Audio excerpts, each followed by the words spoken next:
Church hurt is not disagreement. Now, it's okay for people to disagree with you. That's going to happen.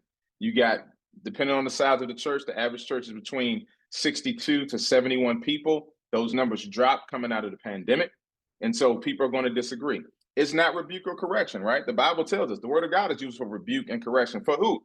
That the man or woman of God, right? So a rebuke, now how the rebuke is delivered can cause church hurt, but a rebuke in and of itself isn't. We should experience rebuke, and part of our spiritual maturity is we should actually welcome it, because we can't say we're not perfect and then not receive correction. Thirdly, church hurt is not discomfort.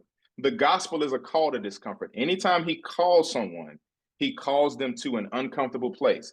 Moses, I can't talk. I want you to speak. Jeremiah, I want you to prophesy, but ain't nobody going to listen to you. He puts people in these weird positions. Paul, you Jewish, but I'm going to call you to the Gentiles. So God puts us in places of discomfort.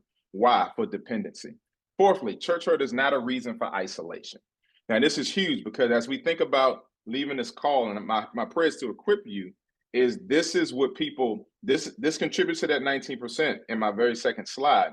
But what happens is people say, well, because I had this experience, I can justifiably divorce the bride of Christ. No, you cannot, not biblically. His bride is jacked up, but Jesus died for her. That's still his boo. And it needs to be ours too. So we fight to keep people in the house of God, in the church. And lastly, church hurt is not a reason for bitterness.